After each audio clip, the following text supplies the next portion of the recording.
જ્યોતિષ ગુરુ ડોક્ટર પંકજભાઈ નાગર આપનું સ્વાગત કરી છે કાર્યક્રમ જ્યોતિષ એક વિજ્ઞાનમાં અને આપ નિહાળી રહ્યા છો અમારા જીટીપીએલ ગુજરાતીની વિશેષ રજૂઆત કાર્યક્રમ જ્યોતિષ એક વિજ્ઞાનમાં. ડોક્ટર પંકજભાઈ આપનું સ્વાગત છે કાર્યક્રમ. નમસ્કાર અશોકભાઈ અને નમસ્કાર મારા વહાલા દર્શક મિત્રો. હર હંમેશની જેમ મારા વહાલા કેમેરામેન મિત્રોની વચ્ચે લાઇટમેનની સાથે અને તમારા મારા સૌના પ્રિય એન્કર મોદી સાહેબની સાથે આજે આપણે ફરીથી જ્ઞાનની વહેંચણી અને એમાં જ્યોતિષ જ્ઞાનની વહેંચણી કે જે સામાન્ય રીતે જ્યોતિષ જ્ઞાન ધરાવતો વ્યક્તિ એમને એમ નથી આપતો, પરંતુ અમે અહીંયા છેલ્લા 8 વર્ષથી પ્રસાદની જેમ વહેંચણી કરીએ છીએ. એનો અનેરો એક વધારાનો લાભ આજે વિશેષ શોના રૂપે અશોકભાઈની સાથે પુનઃ તમને એક વધારાનો પ્રસાદ મજા આવશે આરોગ્ય. અશોકભાઈ તરફ આગળ વધીએ. બિલકુલ પંકજભાઈ, તમે ખૂબ સુંદર વાત કરી અને દર્શક મિત્રો ગત એપિસોડમાં પણ થોડીક આપણે હાઇલાઇટ લઈ લઈએ અને જે આપના સવાલો હતા અને જે ટોપિક કર્યા હતા કે પંકજભાઈ આપણે જે વાત કરી હતી કે જાતકની જન્મકુંડળીમાં એવા કયા ગ્રહ યોગો અથવા તો ગ્રહ કે જે અડચણો ઊભી કરે છે.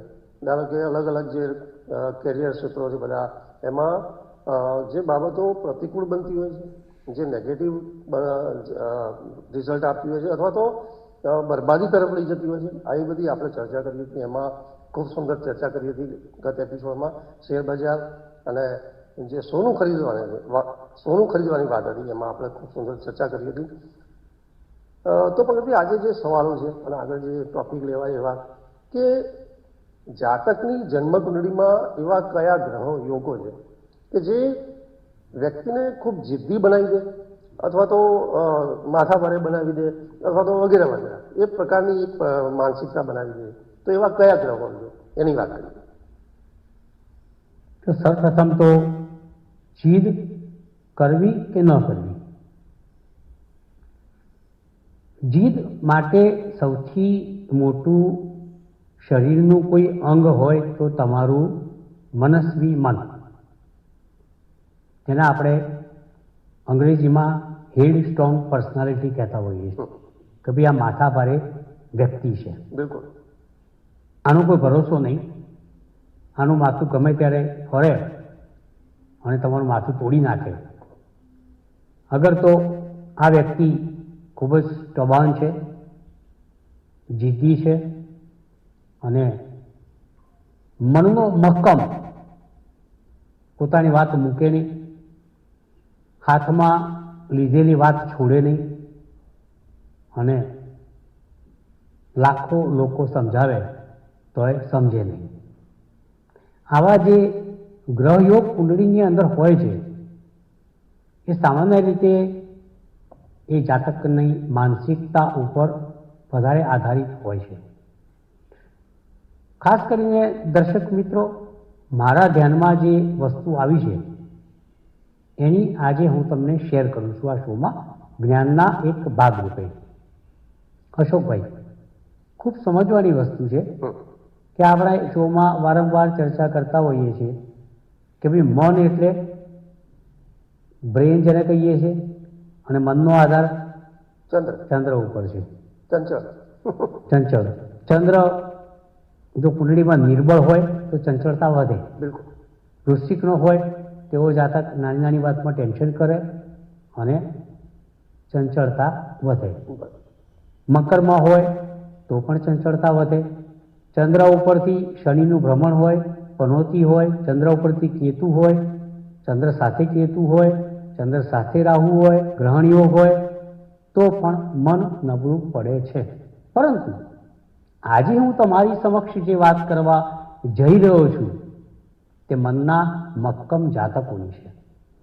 એવા જાતકો કે જે જિદ્દી છે, એવા જાતકો કે જે માથા ભારે છે, એવા જાતકો કે જે પોતાનું ધાર્યું કરે છે અને એવા જાતકો કે જે કોઈનું સાંભળતા નથી. તો આવો વાત કરીએ. 3 ગ્રહ અતિ મહત્વના છે. એક ગ્રહ મારી વાતચીતમાં એકલો છે અને 2 ગ્રહ મારી વાતચીતમાં બેકલા છે એટલે કે એસોસિએશનમાં છે, યુતિમાં છે, જેને આપણે કહીશું. સૌથી પહેલા મારું સંશોધન શું કહે છે જાણ કરું કે તમારો ચંદ્ર સ્વગૃહી હોય એટલે કે કર્ક રાશિમાં હોય, તમારો ચંદ્ર ઉચ્ચનો હોય એટલે કે વૃષભ રાશિમાં હોય.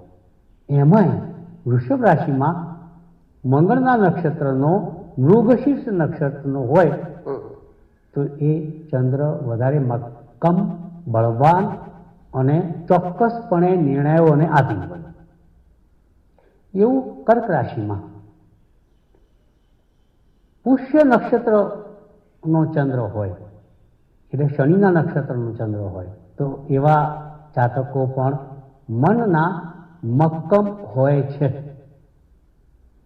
આ એક વાત થઈ કે મનના મક્કમ હોવું એ આપણા આ શોની વાતચીતની પ્રથમ શરત છે. બીજી વાત અશોકભાઈ, કુંડળીઓની અંદર મેં જોઈને જોયું છે કે જે જાતકોની કુંડળીમાં શનિ અને મંગળ સાથે હોય, અગર તો શનિ અને મંગળની પ્રતિયુતિ આમને સામને હોય તો આવા જાતકો અવશ્યપણે જિદ્દી હોય ને હોય, મક્કમ હોય ને હોય, માથાભારે હોય ને હોય, પોતાના નિર્ણયોને જીદ કરીને વળગી રહેનારા હોય. આ વસ્તુ કુંડળીમાં તમારી જાતિ નિરીક્ષણ કરજો. પ્રથમ શરત, વૃષભ રાશિનો ચંદ્ર પણ મૃગ શીર્ષ નક્ષત્રમાં હોવો જરૂરી છે.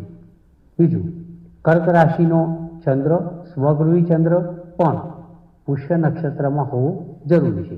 ત્રીજી શરત, શનિ મંગળ કોઈ પણ રાશિની અંદર કોઈ પણ સ્થાનની અંદર બેઠા હોય. ચોથી વાત, મંગળ શનિની પ્રતિયુતિ કોઈ પણ રાશિની અંદર કોઈ પણ સ્થાનની અંદર હોય તો આવા જાતકો મક્કમ, જિદ્દી, માથાભારે હોય ને હોય, એમાં લેશ માત્ર મને શંકા નથી. એનું મૂળ કારણ આપણે સમજવાની કોશિશ કરીએ. એક તો ચંદ્ર બળવાન હોય એવા જાતકો મનથી મજબૂત હોય, એક વાત થઈ ગઈ. બે જાતકો મનથી મજબૂત હોય એમનું મન કોઈ ફેરવી શકતું નથી. વાત નંબર 2 કે શનિ અને મંગળ. મંગળને એવું નથી કે શનિને નાપસંદ કરે છે, પણ શનિને મંગળ ગમતો નથી. તમે મૈત્રી શત્રુના ટેબલની અંદર જોશો તો ચોખ્ખું લખ્યું છે કે મંગળની સામે શનિને બતાવ્યો છે, પણ શનિનું તમે લાઈન જુઓ ને તેમાં મંગળને શત્રુ તરીકે બતાવેલો છે. એટલે એનો મતલબ શું છે? શનિને મંગળ ગમતો નથી, મંગળને શનિ સામે વાંધો નથી. હવે મંગળ છે એ ગતિશીલ ગ્રહ છે. મંગળ એ શૌર્ય, સાહસ, લીડરશીપ, નેતૃત્વ, વીરત્વ, પુરુષાર્થન, વીર્ય અને લડવૈયો યોદ્ધો છે. શનિ છે એ પોતે નપુંસક ગ્રહ છે. શનિ કારકની જગ્યાએ મારકનું કામ વધારે કરે છે. શનિ આઇસોલેટેડ, એકલો, અતડો ગ્રહ છે. શનિ બહુ લાંબો ચાલનારો ગ્રહ છે. શનિનું મૂળ કામ દરેકે દરેક ગ્રહને ક્યાંક ને ક્યાંક પરેશાન કરવાનું છે. ચંદ્ર ઉપર આવે તો વિષયોગ કરે, સૂર્ય સાથે બેસે તો ઘર્ષણ યોગ ઊભો કરે, અને મંગળ સાથે બેસે તો માનવીના મનને વધારે પડતું બળવાન કરી અને એને કોઈ ચોક્કસ પ્રકારની જીદ તરફ લઈ જાય છે. શનિ પાસે વાયુ છે, મંગળ પાસે અગ્નિ છે. અને જો ચંદ્ર બળવાન હોય અશોકભાઈ, એક વાત નક્કી છે કે માણસ મનનો મક્કમ થાય, અને પેલો મંગળ અગ્નિ તત્વનો ગ્રહ હોય એ તો પોતે બળવાન હોય જ માનસિક રીતે, કારણ કે એ યોદ્ધો જ. બિલકુલ. સૌથી વધારે મક્કમ મન મંગળ પાસે છે. આ બંને ગ્રહોને પરેશાન કરવા માટે શનિ શું કરે કે શનિ જ્યારે મંગળ જોડે જોડાય ત્યારે માણસના મગજની મેથી મારે, ગુજરાતી ભાષામાં, બરોબર ને? એટલે એને જીદ્દી બનાવે, લોકો વચ્ચેને બદનામ કરે. એને માથાભારે બનાવે, લોકો વચ્ચે બદનામ કરે. એને મનનો મક્કમ બનાવે, કોઈનું સાંભળે નહીં, સમાજમાં એને નાની મોટી તકલીફો આવ્યા કરે. બિલકુલ. આ એક સામાન્ય વાત છે. હવે જોવા જેવી વસ્તુ એ છે કે આ મંગળ શનિના જાતકો જે જીદ કરતા હોય છે ને, એમાં મોટાભાગે એમની મક્કમતા અને જીદ અવશ્યપણે એમને નુકસાન કરે છે. ચોક્કસ. મારી પાસે આવનારી અશોકભાઈ મોટાભાગની લગ્ન જીવનમાં છૂટાછેડા થનારી કુંડળીઓમાં મંગળ શનિની યુતિ હોય ને હોય. બિલકુલ. સપ્તમ ભાવમાં હોય તો પતિ પત્ની વચ્ચે દાંપત્ય જીવનમાં બગાડે. બીજા ભાવની અંદર હોય તો કુટુંબમાં વિખવાદ ઊભો કરે એમની જીદના કારણે. સપ્તમ ભાવની અંદર હોય તો પાર્ટનર્સ સાથે જીદ કરીને ધંધો બગાડે. સપ્તમ ભાવમાં હોય તો પતિ પત્ની અને પત્ની પતિ વચ્ચે જીદના કારણે એમને અલગાવ વાદ, એક છૂટા પડવાની વાત આ મંગળ શનિની યુતિની જીદના કારણે દુષ્પરિણામની અંદર પરિણમે. બિલકુલ. એ રીતે કોઈ પણ સ્થાનમાં ધારો કે પંચમ ભાવની અંદર હોય તેવા મેં દર્શક મિત્રો અસંખ્ય જાતકો જોયા છે કે શેર બજારમાં કોમ્પ્યુટર પર સ્ક્રીન ઉપર બેઠા હોય, ધબાધબ કરતા હોય, બરોબર છે, પણ સાલ મૂકે નહીં. હારી જેમ રમેશ કરે, હારી જેમ રમ્યા કરે, હારી જેમ રમ્યા કરે, કેસીનોમાં જાય તોય રમ્યા કરે. પોતાના નુકસાનના ભોગે પણ આવા જાતકો હારમાં પણ પોતાનું ટેબલ છોડે નહીં. આ એમની જીદ. એમની જીદના કારણે સામેના પાત્રનું નુકસાન થાય. એમની જીદના કારણે આર્થિક સ્થિતિ બગડે. એમની જીદના કારણે કૌટુંબિક વિખવાદ ઊભો થાય. એમની જીદના કારણે પાર્ટનર કે લગ્ન જીવનમાં છૂટાછેડા કે સેપરેશનનો એક યોગ ઊભો થાય. 10મા સ્થાનમાં હોય તો પિતા સાથે કોઈ જીદ ઉપર ઉતરી જાય જાતક. 4થા સ્થાનમાં હોય તો માતા સાથે જીદ ઉપર ઉતરી જાય. 3જા સ્થાનમાં હોય તો ભાઈ પાંડુ સાથે જીદમાં ઉતરી જાય. પરંતુ આ મંગળ શનિ જોડે હોય કે આમને સામને હોય તો આવા જાતકને જીદ્દી બનાવે. બીજી એક વાત કહું અશોકભાઈ, કે મારા એક મિત્ર છે, એમની કુંડળીમાં તુલાનો શનિ અને મેષનો મંગળ. મેષનો મંગળ 12મા સ્થાનમાં. મંગળ દોષો ઉભો કરે, વળી સ્વગુણી બળવાન. તુલાનો શનિ ઉચ્ચનો 6થા સ્થાનમાં. જો એક 12મું સ્થાન, એક 6થું સ્થાન, બંને દૂર સ્થાન, આમને સામને શનિ મંગળ બેઠા છે. અને પાછો વૃષભ રાશિનો જાતક છે અને મૃગ શીર્ષ નક્ષત્રનો જ છે. હવે આ ભાઈ એટલા બધા મગજના ચસ્કેલ, જિદ્દી, માથાભારે, એને આપણે સ્ટ્રોંગ હેડ પર્સનાલિટી કહીશું, એ ટાઈપનું એમનું વ્યક્તિત્વ. નક્કી કર્યું એટલે કરવાનું. અને એમાં તમને નુકસાન જાય, એમને નુકસાન જાય, કુટુંબને જાય, એ કોઈને પણ જાય. આ કિસ્સો મારી સામે જ છે. મારા સાવ નજીકનો એવો બીજો એક કિસ્સો પણ મારી પાસે છે કે એક જાતક છે, એની કુંડળીમાં વૃષભ રાશિનો મંગળ છે અને વૃશ્ચિક રાશિનો શનિ છે આમને સામે, અને એ ચતુર્થ ને 10મા સ્થાનમાં છે. એ જાતક માતા પિતાની પેરેન્ટ્સની કોઈ વાત જ સાંભળતો નથી. જીદ એટલે જીદ. એના મધર ફાધર મને મળવા આવેલા. મને કે આ પંકજભાઈ, મેં કીધું પહેલું તો આ જીદ્દી માણસ છે કે નહીં, મને કહો કે આ મેં તો એવી જીદ પકડી રાખી છે કે તમને ખર્ચો કરાવે છે છતાં પણ માનતો નથી. કે આ કેનેડામાં કે 5 વર્ષથી પડ્યું છે, પણ કે મચક આપતો જ નથી. પૈસા અમારે મોકલવા પડે છે, ખર્ચા અમારે કરવા પડે છે, પણ એ પાછો આવતો નથી, અમને ત્યાં બોલાવતો નથી.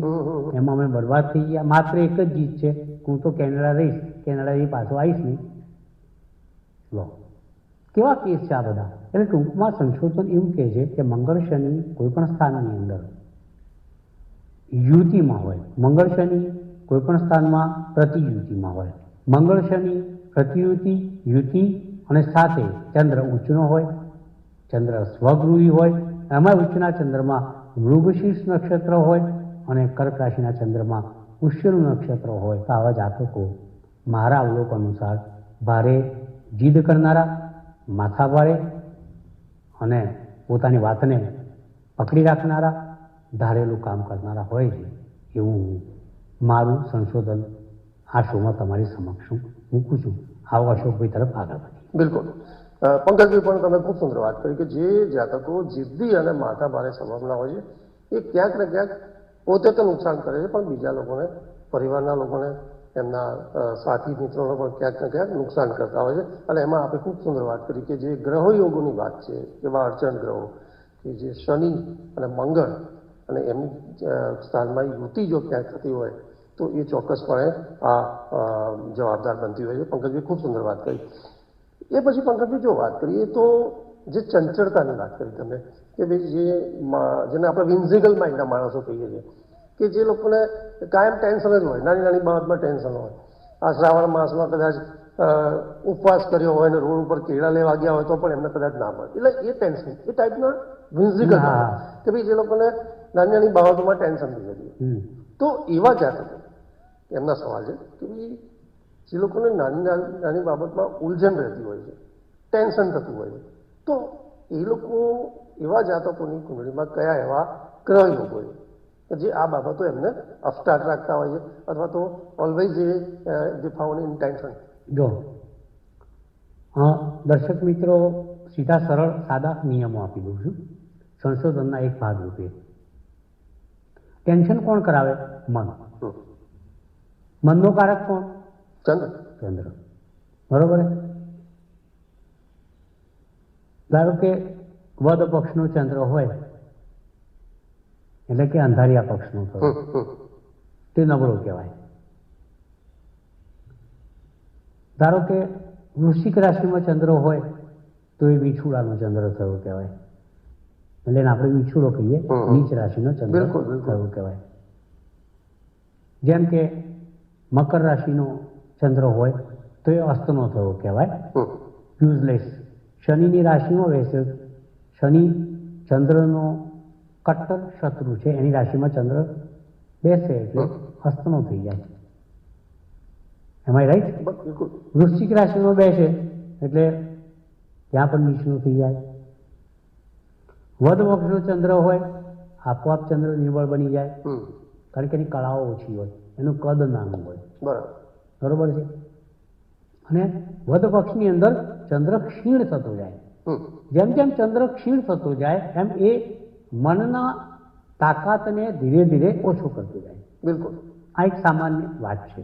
બીજો એક નિયમ આપું છું કે કુંડળીમાં દૂર સ્થાન, ખાડાના સ્થાન 3 છે: 6ઠું, 8મું અને 12મું. અહીં ચંદ્ર કોઈ પણ રાશિમાં બેઠો હોય તો પણ ટેન્શન કરાવીને કરે. 100 જેવી બાબત હોય અને તમારે જાણે પ્લેન ઉડાડવાનું હોય એટલું ટેન્શન કરે.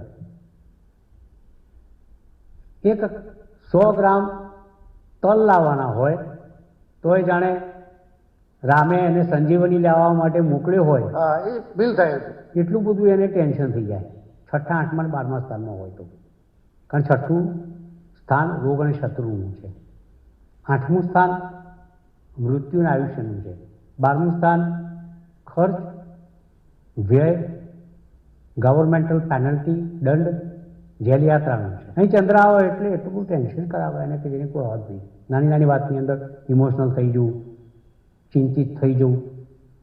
બીજી એક વાત, ચંદ્ર જ્યારે ક્રૂર ગ્રહ સાથે જોડાય ત્યારે મન ક્રૂર ગ્રહ સાથે જોડાયેલું કહેવાય. ચંદ્ર કેતુ સાથે આવે ટેન્શન, ચંદ્ર રાહુ સાથે આવે ટેન્શન, ચંદ્ર શનિ સાથે આવે ટેન્શન. કેમ? કારણ કે કેતુ સાથે આવે એટલે મસ્તકની અંદર રહેલું મન કેતુ નામની પૂંછડી સુધી પહોંચી જાય. રાહુ સાથે આવે ગ્રહણ યોગમાં આવી જાય, શનિ સાથે આવે વિષ યોગની અંદર આવી જાય. કહેવાનું તાત્પર્ય એટલું જ છે કે દૂષિત ચંદ્ર જાતકને નાની વાતમાં ટેન્શનમાં રાખે છે. તમને નિયમો આપ્યા મેં, ચંદ્ર બગડવો, દૂષિત થવો જરૂરી છે. 6ઠું, 8મું, 12મું સ્થાન ચંદ્ર નબળો. ચંદ્ર સાથે કેતુ, ચંદ્ર સાથે રાહુ, ચંદ્ર સાથે શનિ, ચંદ્ર નબળો. વદ પક્ષનો ચંદ્ર નબળો, વૃશ્ચિક રાશિનો ચંદ્ર નબળો, મકર રાશિનો ચંદ્ર નબળો.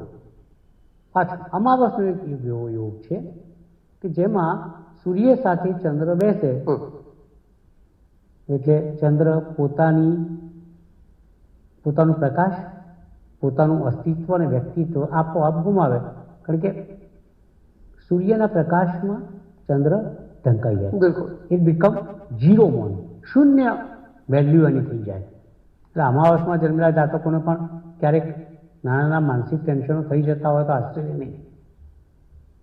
આ અસંખ્ય યોગ કુંડળીઓની અંદર જે મેં હમણાં તમને અહીં વર્ણવ્યા છે એ તમને ચોક્કસપણે 100% નાના નાના ટેન્શન, અગર નાની નાની વાતને લઈને મોટા ટેન્શન 100% કરાવે અને તમારા જીવનને તમારા વિચારો દ્વારા, ચિંતા દ્વારા બદતર બનાવે.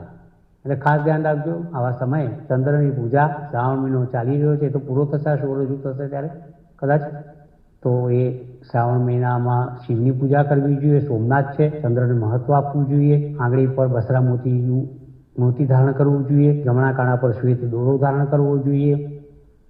ચંદ્રના બીજ મંત્ર કરવા જોઈએ.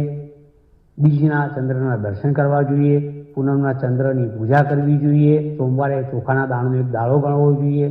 આ બધી ઘણી બધી વાતો છે જે આપણે ક્યારેક ઇન ડિટેલ સમજાવીશું.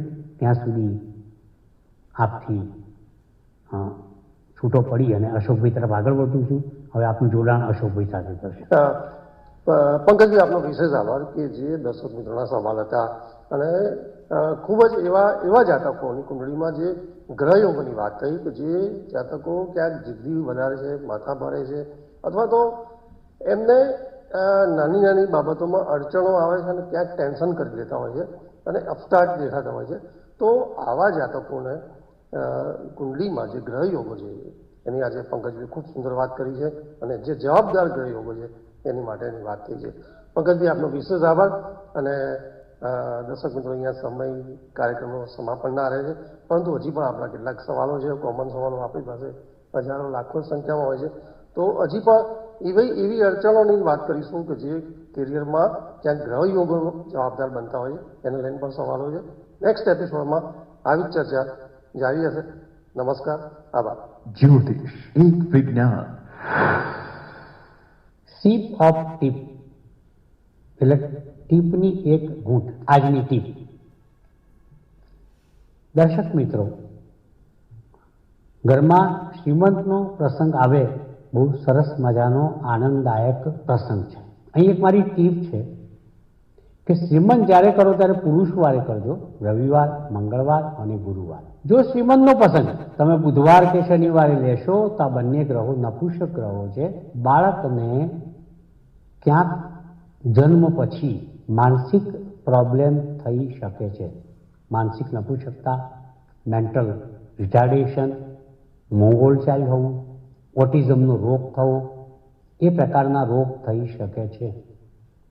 હા, સ્ત્રીવારનો અવશ્ય ઉપયોગ કરી શકાય, જેમાં સોમવાર છે, શુક્રવાર છે, એનો ઉપયોગ ચોક્કસ કરજો. કારણ કે પુરુષવાર એટલા માટે પસંદ કરતા હોય છે કે પુરુષ સંતાન આવે. પરંતુ હું હિમાયતી છું સોમવાર અને શુક્રવારનો, કારણ કે મને વધુ વાલી છે દીકરીઓ. નમસ્કાર, આજની ટીપ પૂર્ણ થાય છે. જ્યોતિષ એક વિજ્ઞાન. જ્યોતિષ એક વિજ્ઞાન કાર્યક્રમ અંતર્ગત સટીક ઉત્તર અને માર્ગદર્શન આપશે જ્યોતિષ શાસ્ત્રી ડોક્ટર પંકજ નાગર. આપ આપના સવાલોની સાથે પોતાનું નામ, જન્મ તારીખ તેમજ જન્મકુંડળી સહિતની માહિતી વોટ્સઅપ કરી શકો છો અમારા આ નંબર પર. આપના પ્રશ્નોના ઉત્તરો ડોક્ટર પંકજ નાગર આપશે. કાર્યક્રમ જ્યોતિષ એક. આપ જોઈ રહ્યા છો જીટીપીએલ ગુજરાતી. પાછા